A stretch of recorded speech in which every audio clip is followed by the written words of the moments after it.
नमस्कार दोस्तों, आज की क्राइम कहानी सुनकर रोगटे खड़े हो जाएंगे। कत्ल की उस वारदात में कई ऐसे पेंच थे जिसने सवालों का अंबार खड़ा कर दिया था। उन्हीं उलझी हुई कड़ियों को जोड़ने के लिए तीनों अधिकारी माथापच्ची कर रहे थे, लेकिन अभी तक कोई ऐसा क्लू हाथ नहीं आ रहा था जिससे कत्ल की इस वारदात का अंतिम सिरा हाथ आ सके। 20 नवंबर को लोनी के 105 इंद्रापुरी में रहने वाले मनीष त्यागी ने लोनी बॉर्डर थाने में आकर सूचना दी कि उसके घर के सामने खाली प्लॉट में एक लाश पड़ी है। इस सूचना पर लोनी बॉर्डर थाना प्रभारी सचिन कुमार जब अपनी टीम के साथ वहां पहुंचे तो देखा कि वह किसी पुरुष की लाश थी। लाश बुरी तरह से जली हुई थी, खासकर लाश का चेहरा इतनी बुरी तरह जला हुआ था कि उसे देखकर मरने वाले की पहचान कर पाना भी मुमकिन नहीं था। पुलिस ने सबसे पहले आसपास रहने वाले लोगों को बुलाकर लाश की पहचान कराने की कोशिश की।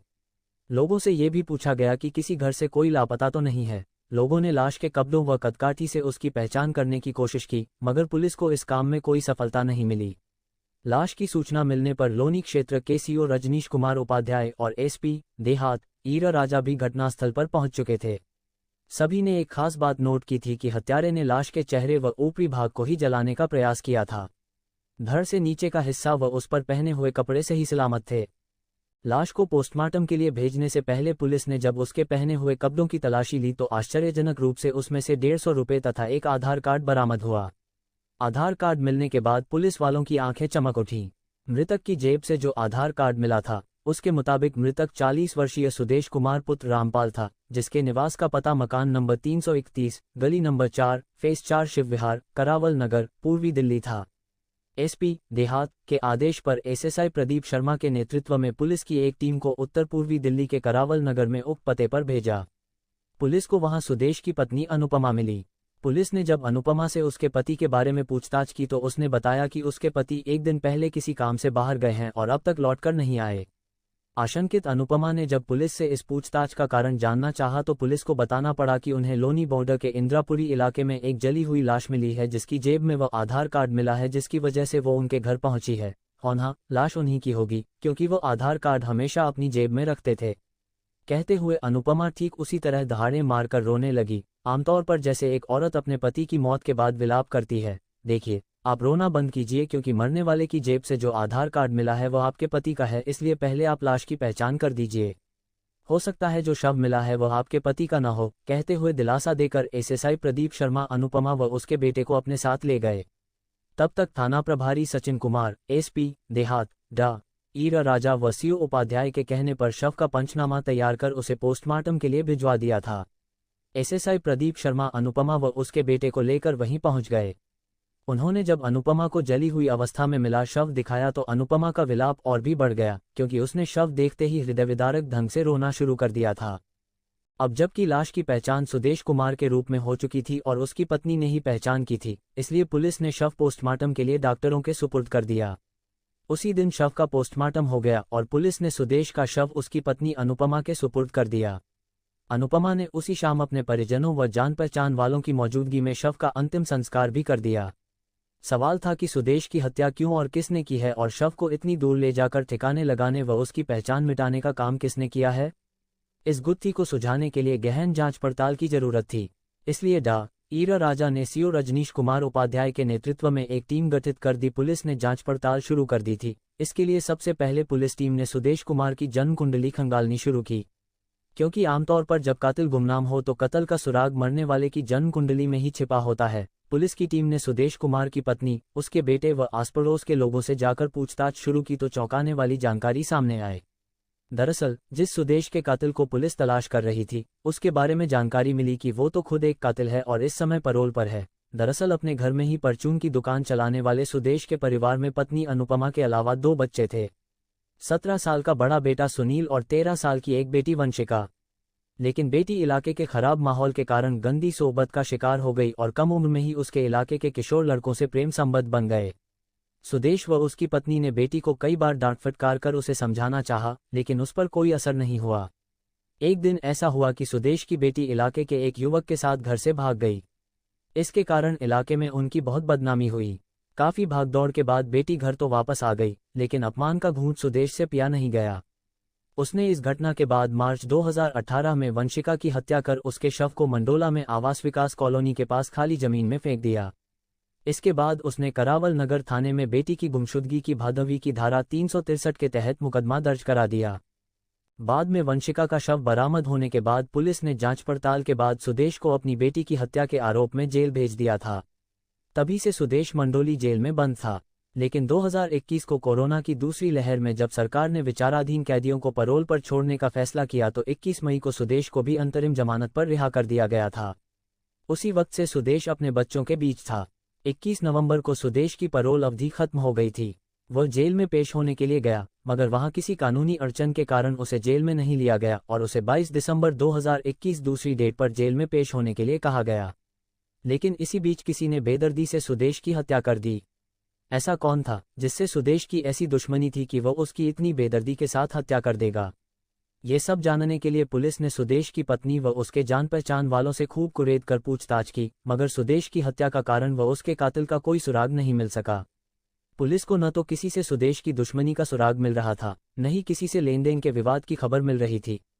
लेकिन एक ऐसी बात जरूर थी जिसके कारण जांच की कवायद से जुड़े सीओ रजनीश उपाध्याय और थाना प्रभारी सचिन कुमार उस पर घंटों से माथापच्ची कर रहे थे। दरअसल गहराई से पड़ताल करने के बाद कुछ ऐसे सवाल उभरे थे जिनका पुलिस को जवाब ढूंढना था। पुलिस को लाश की जेब से सुदेश कुमार का आधार कार्ड तो मिल गया था, लेकिन जो एक बात हैरान कर रही थी वह ये कि लाश बेशक बुरी तरह जली हुई थी, लेकिन जेब में पड़ा आधार कार्ड बिल्कुल सही सलामत था, जिसे देखने से लगता था कि शायद ये कार्ड किसी ने आग बुझने के बाद लाश की जेब में डाल दिया हो। बस यही बात थी जो पुलिस को लगातार खटक रही थी, क्योंकि अगर किसी ने सुदेश की हत्या करने के बाद उसके चेहरे को इसलिए जलाया था कि उसकी पहचान न हो सके तो भला वह कातिल उसकी जेब में आधार कार्ड क्यों छोड़ेगा? दोनों ही बातें एकदम विरोधाभासी लग रही थीं और शक पैदा कर रही थीं। शक का एक दूसरा कारण और भी था, क्योंकि सुदेश की मौत के बाद जब उसके शव का पोस्टमार्टम हो गया तथा उसका अंतिम संस्कार हो गया तो 3 दिन बाद से ही उसकी पत्नी लोनी बॉर्डर थाने में आकर पुलिस से सुदेश की मौत का डेथ सर्टिफिकेट देने की मांग करने लगी। जिस महिला के पति की मौत होती है वह तो महीनों तक अपने गम व सदमे से उबर नहीं पाती, लेकिन दूसरी तरफ अनुपमा हर रोज थाने आकर पुलिस से अपने पति की मौत का सर्टिफिकेट देने की मांग कर रही थी। पुलिस के लिए उसका व्यवहार बड़ा अटपटा था। पुलिस ने जब उससे कारण पूछा तो वह कहने लगी कि उसे मंडोली जेल में सर्टिफिकेट देना है और उन्हें सुदेश के सरेंडर करने की डेट से पहले ये बताना है कि उसकी मौत हो चुकी है। अनुपमा का ये रवैया भी हैरान कर रहा था। इसलिए एसपी देहात ने इस केस की तफ्तीश को आगे बढ़ाने के लिए टेक्निकल सर्विलांस टीम के साथ साथ मुखबिरों की मदद लेने का फैसला किया, क्योंकि उन्हें लगने लगा था कि सुदेश की हत्या के पीछे कोई गहरी साजिश हो सकती है। सीओ उपाध्याय के निर्देश पर पुलिस की एक टीम ने गोपनीय ढंग से सुदेश के घर के आसपास लगे सीसीटीवी फुटेज को खंगालने का काम शुरू किया ताकि पता लगाया जा सके कि वारदात से पहले सुदेश कब और किसके साथ घर से गया था और उसने कौन से कपड़े पहने थे। संयोग से सुदेश के घर से कुछ ही दूर लगे एक सीसीटीवी कैमरे में ऐसी फुटेज मिल गई जिसने पूरे केस की तस्वीर ही बदल दी। सुदेश व उसकी पत्नी से पूछताछ में पता चला कि 22 दिसंबर को इसे वापस जेल जाना था।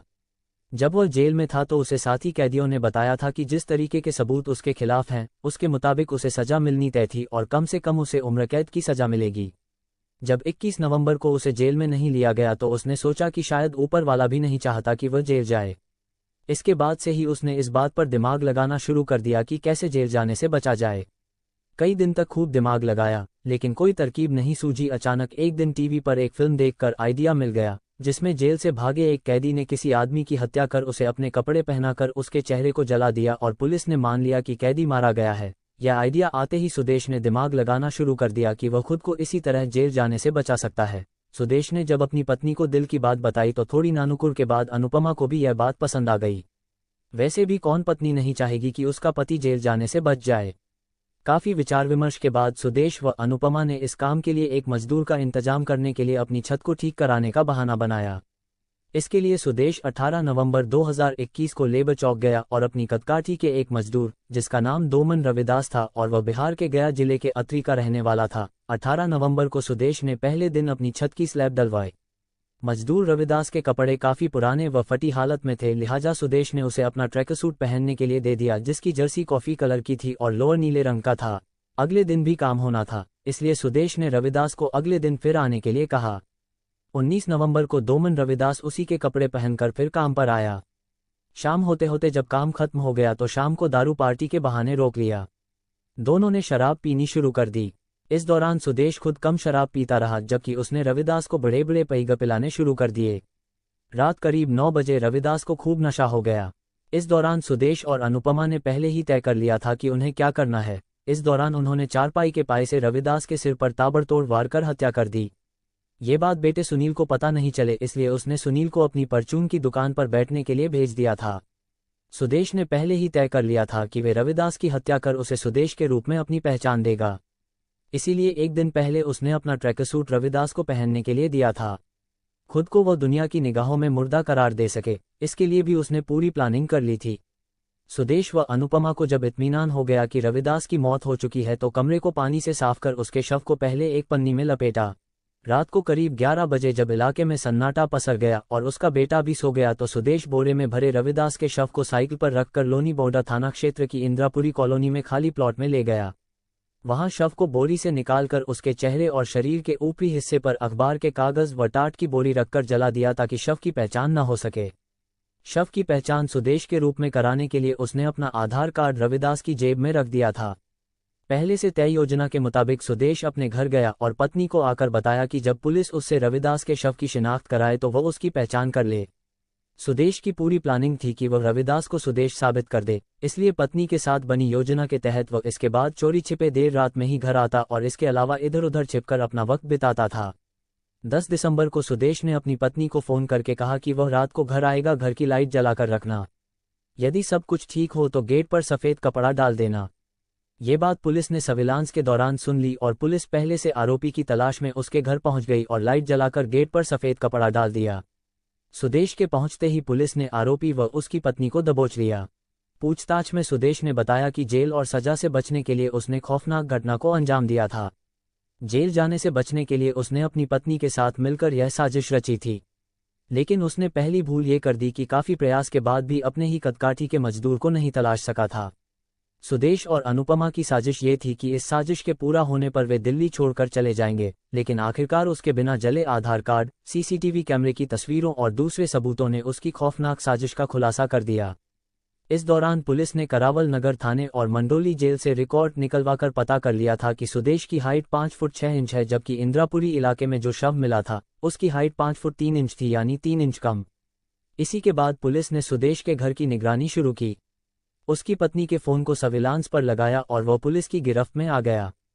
पुलिस ने सुदेश के साथ उसकी पत्नी को भी डोमन रविदास की हत्या के आरोप में गिरफ्तार कर हत्या में प्रयुक्त चारपाई का पाया व शव को ठिकाने लगाने वाली साइकिल बरामद कर ली।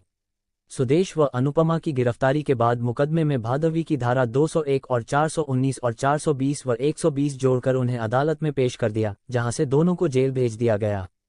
दूसरी तरफ लोनी बॉर्डर पुलिस ने मृतक मौजूदा डोमन रविदास की करावल नगर थाने में दर्ज गुमशुदगी को अपने यहां ट्रांसफर करवा ली। रविदास के साथियों के साथ जाकर रविदास के बेटे ने थाना करावल नगर दिल्ली में जाकर घटना के 3 दिन बाद गुमशुदगी दर्ज कराई थी। कथा पुलिस की जांच और आरोपियों तथा पीड़ित परिवार से बातचीत पर आधारित वीडियो को ज़्यादा से ज़्यादा शेयर जरूर करें। ऐसे ही क्राइम कहानी सुनने के लिए हमारे चैनल को सब्सक्राइब जरूर करें।